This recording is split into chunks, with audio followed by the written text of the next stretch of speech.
মাত্র 10 মাস সময়, সিবিআই হানা, তার মধ্যেই আবার ক্ষমতার বৃত্তের কাছাকাছি পৌঁছে যাওয়া। সদ্য তৃণমূলের বসিরহাট সাংগঠনিক জেলার মহিলা সভানেত্রী হয়েছেন সবিতা রায়।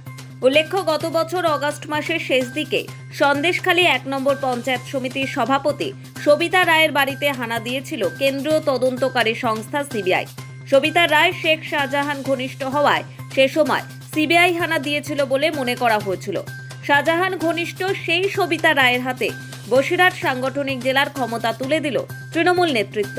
সন্দেশখালীর সবিতা রায়ের উপরে তৃণমূল, কারণ বসিরহাট মহকুমার 8টি বিধানসভা এবং বসিরহাট লোকসভার অন্তর্গত 7টি বিধানসভা অঞ্চল আদিবাসী জাতি ও উপজাতি অধ্যুষিত।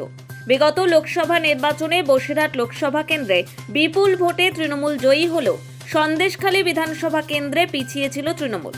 গত লোকসভা নির্বাচনে সন্দেশখালীর মুখ হিসাবে সামনে এসেছিলেন বিজেপির রেখা পাত্র। তিনি হারলেও সন্দেশখালীতে বিজেপির ফল ভালো হওয়ায় বিজেপির কর্তৃত্ব কমাতে সন্দেশখালীর সবিতা রায়ের উপরে আস্থা রাখছে তৃণমূল, কারণ 1 বছরের মধ্যেই বিধানসভা ভোট। এরকম অবস্থায় বসিরহাট সাংগঠনিক জেলার মহিলা সভানেত্রী করা হলো শাহজাহান ঘনিষ্ঠ সবিতা রায়কে। রেখা পাত্র থাকুন বা না থাকুন, বিজেপিকে হারাতে তৃণমূলের মুশকিল আসান এখন সবিতা রায়। ভোট বড় বালাই। তৃণমূল কি তাহলে ফিরছে শাহজাহানেই? সন্দেশখালী বা বসিরহাটে তাহলে কি শেখ শাহজাহানের ছায়া আবার দীর্ঘ হচ্ছে? প্রথমে বলবো মাননীয় মুখ্যমন্ত্রী মমতা বন্দ্যোপাধ্যায়কে ধন্যবাদ দিতে চাই আমাদের সর্বভারতীয় সাধারণ সম্পাদক অভিষেক বন্দ্যোপাধ্যায়কে।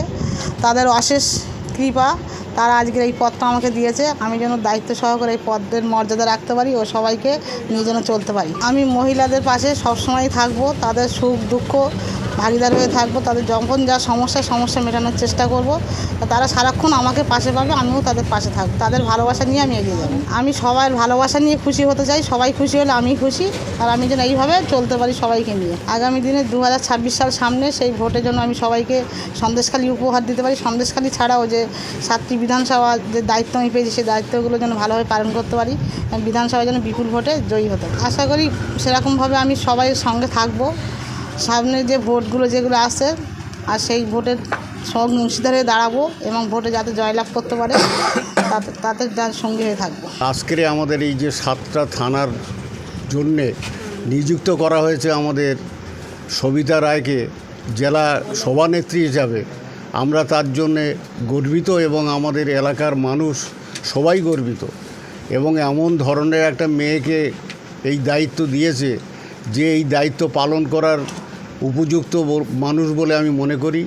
এবং আমাদের এই সন্দেশখালী দীর্ঘদিন ধরে নেতৃত্ব দিয়ে আসছে এবং আমাদের এই সন্দেশখালী প্লাস আরও যে 6টা থানা রয়েছে তারও নেতৃত্ব দেওয়ার যোগ্যতা সে রাখে। এবং আমরা এই 7টা থানা মিলিয়ে আমরা দিদিকে আবার ফের আমরা 2026-এ উপহার দিতে চাই। আমাদের যারা বাইরে যারা আছে, বিশেষ করে আমাদের প্রতিপক্ষ যারা বিজেপি বা বিভিন্ন ধরনের যারা শক্তি যারা বাইরে রয়েছে, আমরা সবাইকে আহ্বান করতে চাই, দিদির ছাতাতলে আমরা চলে আসতে চাই। তাদেরকেও আমরা নিয়ে আমরা এই সংগঠনকে আরও মজবুত করতে চাই।